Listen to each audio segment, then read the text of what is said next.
Hit TV ప్రేక్షకులకు శుభాభివందనములు. దేవి భాగవతంకి స్వాగతం. మనము యజ్ఞాలలోని భేదాల గురించి తెలుసుకుంటున్నాం. అంటే ఎన్ని రకాల యజ్ఞాలు ఉన్నాయి, ఎలా చెయ్యాలి, ఎవరు చెయ్యాలి, ఎవరు చేస్తారు, దానివల్ల లభించేటువంటి లాభాలు ఏంటి, నష్టాలు ఏంటి అనేటువంటి విషయాల్ని మనం తెలుసుకుంటూ ఉన్నాము. సత్వగుణంతో కూడుకున్నటువంటి యజ్ఞాలు మునివరిల్లు వారు చేస్తారని చెప్పుకున్నాము. రాజులు రాజరికంతో చేసేటువంటి యజ్ఞాన్ని రాజరిక యజ్ఞం అని చెప్పుకున్నాము. రజోగుణ యజ్ఞం అని చెప్పుకున్నాము. దీనికి ద్రవ్యాలు ధర్మబద్ధంగా తెచ్చినట్టయితే ధర్మబద్ధంగానే కోరిక కూడా నెరవేరుతుందని చెప్పుకున్నాము. అలాగే తమో గుణంతో కూడుకున్నటువంటి యజ్ఞాలు ఎప్పటికైనా కూడా అది చాలా డేంజర్ అని కూడా మనం చెప్పుకున్నాం. అది మనం చాలా జాగ్రత్తగా గ్రహించాలి. అంటే ఎప్పటికైనా అది ఎంత జాగ్రత్తగా చేసినప్పటికీ కూడా మనము ఏ పని చేసినా మనం ముందు నుంచి చెప్పుకుంటూ వస్తున్నాం. పొరపాటును ముట్టుకున్నా, తెలిసి ముట్టుకున్నా, నిప్పును ముట్టుకుంటే ఎలాగైతే చెయ్యి కాలుతుందో, మనము చేసేటువంటి క్రియ ఏదైతే ఉందో ఆ క్రియ మనము చేసే సమయంలోని మనకి తెలియకుండా ఏదైనా తప్పు జరిగినట్టయితే దాని యొక్క ఫలితాన్ని మనము అనుభవించి తీరాల్సిందే. ఇదే కర్మ సిద్ధాంతం. పరమాత్ముడు కూడా, భగవానుడు కృష్ణ పరమాత్ముడుగా, అంటే సృష్టి స్థితిలో కారకురాలైనటువంటి ఆ జగజ్జననియే లాగానే కృష్ణుడు కూడా కృష్ణ రూపంలోని ద్వాపర యుగంలో వచ్చినప్పుడు గీత రూపంలో మనకి తెలియపరిచారు. కర్మ సిద్ధాంతం ప్రకారం చేసినటువంటి కర్మ మంచిదైనా చెడ్డదైనా, అంటే పుణ్యము చేసినా పాపము చేసినా జన్మము తప్పదు. అంటే పుణ్యము చేస్తే పుణ్యంతో కూడుకున్నటువంటి జన్మ వస్తుంది, పాపము చేస్తే దానికి తగ్గట్టు జన్మ వస్తుంది అని మనకి భగవానుడు కూడా తెలియపరిచాడు. అందుకని ఈ యజ్ఞాలు చేసేటప్పుడు కూడా చాలా జాగ్రత్తగా మనం చేసుకోవాలి. అయితే మనము ఈ మూడు గుణాలకి సంబంధించి చేసేటువంటి యజ్ఞాల గురించి తెలుసుకున్నాం.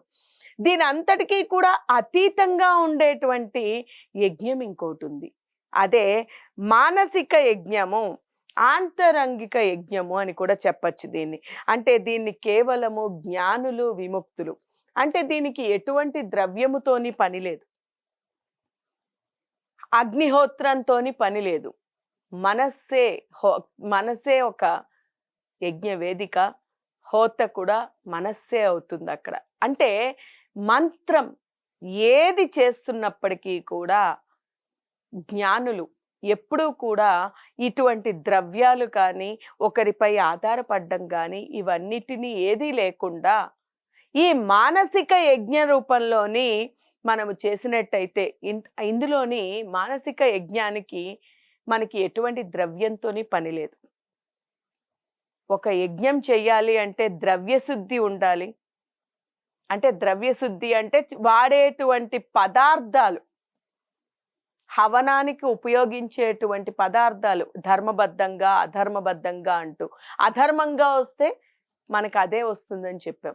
అంటే ధర్మముగా వచ్చి శుద్ధిగా ఉండేటువంటి ద్రవ్యాన్ని మాత్రమే, అంటే ద్రవ్య శుద్ధి, 3 రకాలైనటువంటి శుద్ధి మనకి కావాలి. 1 ద్రవ్య శుద్ధి, 2 క్రియా శుద్ధి, 3 మంత్రశుద్ధి. ఈ మూడిట్లో ఏది లోపం వచ్చినప్పటికీ కూడా మనము చేసేటువంటి యజ్ఞము మనకి సత్ఫలితాన్ని ఇవ్వలేకపోవచ్చు. అందుకనే చూడండి, మహానుభావులు ప్రతి సమస్యకి, ప్రతి ఇబ్బందికి ఒక పరిష్కారం చెప్పారు. అంటే ప్రతి ప్రశ్నకి సమాధానం ఎలాగైతే ఉంటుందో ప్రతి సమస్యకి కూడా ఒక పరిష్కారం ఉంటుంది. ఇటువంటి ద్రవ్యము కానీ, ఇటువంటి ఏదైనా లోపం వస్తే, అంటే మనము ఆనందముతోని నిజమైనటువంటి భగవంతునిపై సంపూర్ణమైనటువంటి విశ్వాసంతో, నమ్మకంతో, నిజంగా భగవంతుని యొక్క అనుగ్రహం పొందాలి అని ఇటువంటి కోరిక బలంగా ఉన్నట్టయితే, దృఢంగా ఉన్నట్టయితే, వాంఛ అంటే ఆ యొక్క యజ్ఞం ఎలాగైనా చెయ్యాలి, నాకు యజ్ఞం చేసుకోవాలి, మనోసంకల్పం కనుక దృఢంగా ఉండి మనం అలా యజ్ఞం చేయాలి అనుకున్నట్టయితే, మనము ఈ యజ్ఞము చేసిన తర్వాత ధర్మబద్ధముగా వచ్చినటువంటి ధనముతోని యజ్ఞము చేసినప్పుడు, అంటే మన చేతుల్లో ఉన్నంత వరకు మనము ధర్మంగా ఉండాలి, మంచిగా ఉండాలి అని మనము అనుకుంటాం. మన చేతిలోని కానిది అంటే మంత్రశుద్ధి అని కూడా మనం చెప్పాం, క్రియాశుద్ధి అన్నాం. అంటే మనకి తెలియక మనము ఎవరో ఒకరిని, యజ్ఞకర్తని అంటే యజ్ఞం చేసేటువంటి వారిని, చేయించేటువంటి వారిని, యజ్ఞహోతని, వీరందరినీ కూడా మనము చేరుకుంటాం, వారి ద్వారా చేయిస్తూ ఉంటాం. ఇప్పుడు మనకి తెలియదు ఆ మంత్రోచ్చరణ సరి అయినటువంటిదా కానటువంటిదా అనేది కూడా మనకి తెలియదు. ఆ ఉచ్చరణ అంటే ఉచ్చరణ అంటే పలకడం అన్నమాట. ఆ మంత్రం పలికేటప్పుడు సరిగా ఉందా లేదా అనేది మనకేమి తెలుసు? మనకి తెలుసున్నదల్లా ఒకటే, ఏమిటది? పరమాత్మునిపై సంపూర్ణమైనటువంటి నమ్మకము, విశ్వాసము. ఇది మాత్రమే. ఎప్పుడైతే ఇటువంటి సంపూర్ణమైనటువంటి నమ్మకము, విశ్వాసము కలుగుతుందో,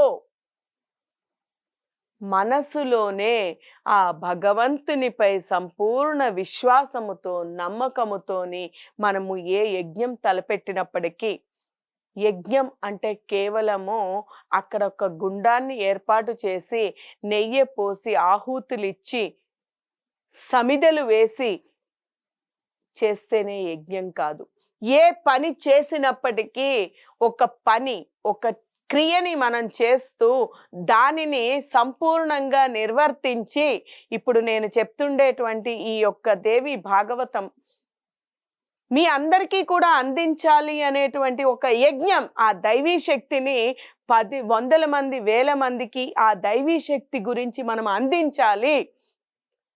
మనం మనతో పాటు అందరూ ఉద్ధరింపబడాలి అని కోరుకొని, అది ఒక సంకల్పంగా తీసుకొని నలుగురికి ఈ యొక్క భగవత్ ప్రసాదాన్ని అందించాలి అనుకోవడం కూడా యజ్ఞమే. కాబట్టి ఇటువంటి యజ్ఞాన్ని ఏది సేకరించి ఏది తీసుకున్నప్పటికీ కూడా, చేసేటువంటి యజ్ఞం ఏ చిన్నదైనా పెద్దదైనా కూడా కేవలము ఆహుతులు ఇస్తేనే యజ్ఞం కాదు, ఇది అంతా కూడా యజ్ఞమే. కాబట్టి మనము చేపట్టినటువంటి దానిని దృఢమైనటువంటి సంకల్పంతోని స్వీకరించి, ఆ భగవత్ అనుగ్రహంతోని, ఆ తల్లి యొక్క సంపూర్ణ అనుగ్రహాన్ని ఖచ్చితంగా మనం పొందాలి.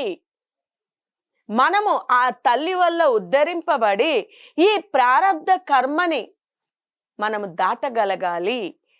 అంటే ఆ సమయంలోని వచ్చేటువంటి సంచిత, మనం కర్మలు ముందు కూడా చెప్పుకున్నాం, 3 రకాల కర్మలు ఉంటాయి అని. సంచిత, ప్రారబ్ధ, ఆగామి అని చెప్పుకున్నాం.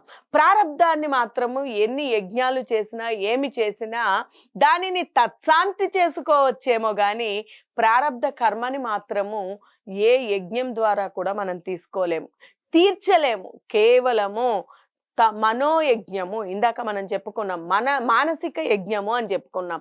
ఈ మానసిక యజ్ఞంలోని ఎటువంటి ద్రవ్యాలతోని, ఎటువంటి దానితోని పని లేదు. కాబట్టి సర్వకాల సర్వావస్థల్లోని కూడా ఆ జగన్మాతని స్మరించుకుంటూ, ఆ జగజ్జననిని వేడుకుంటూ ఈ యొక్క జన్మని సార్థకతని చేసుకోవచ్చు. ప్రారబ్ధ కర్మ ఎటువంటిది తొలగకపోయినప్పటికీ కూడా దాని వల్ల బాధింపబడకుండా, దాని వల్ల ఇబ్బంది పడకుండా, అంటే ఇప్పుడు చూడండి, ఒక పెద్ద ఉపద్రవం ఉన్నప్పటికీ కూడా ఒక్కొక్కసారి మనం వింటూ ఉంటాం, ఎంతో ప్రమాదం జరిగింది, టైర్ కిందకి వెళ్ళిపోయాడు కానీ ఏం కాలేదు. అంటే ప్రారబ్ధ కర్మ ఎంత గట్టిగా ఉన్నా, ప్రారబ్ధ కర్మంగా జరగాల్సింది జరిగినప్పటికీ కూడా భగవంతుని యొక్క స్మరణ చేసి భగవంతుని పాదం పట్టినట్టయితే అంతటి ప్రమాదం కూడా చిన్న దానితోని, గోరితోని పోతుందన్నమాట. అలాగా ఈ యొక్క జగన్మాతని, ఆ జగజ్జననిని పట్టుకున్నట్టయితే ప్రారబ్ధ కర్మ నడిచేది నడుస్తున్నప్పటికీ కూడా దాని ప్రభావం ఎక్కువగా మన మీద పడకుండా మనము ఆ తల్లి యొక్క ఆశీస్సులని పొందుతూ జీవితాన్ని గడపగలుగుతాం. అటువంటి యజ్ఞం చేసుకుంటూ, ఈ యజ్ఞం ఎన్నో రకాల యజ్ఞాలు మనం చెప్పుకున్నాం. ఈ యొక్క మానసిక యజ్ఞానికి కేవలము మనస్సే హోత. అంటే మనస్సులోనే మంత్రం కావచ్చు, తంత్రం కావచ్చు, ఏదైనా కానీ కేవలము మనస్సు. కళ్ళు మూసుకొని ఆ జగన్మాతని మనస వాచ కర్మణ మనసులోనే నెలకొల్పుకుని ఆ తల్లి యొక్క నామాన్ని స్మరించుకుంటూ మానసిక యజ్ఞానికి ఎటువంటి లోపము గాని, ఎటువంటి శుద్ధి గాని, ఎటువంటి విషయంలోని కూడాను ఆలోచన అవసరం లేదు. మహత్ యజ్ఞం కాబట్టి ఈ మానసిక యజ్ఞం వల్ల లభించేటువంటి ఫలములు ఇంకెన్ని ఉన్నాయి అనేటువంటిది మనం రాబోయే ఎపిసోడ్లో తెలుసుకుందాము. అంతవరకు హరి ఓం తత్సత్.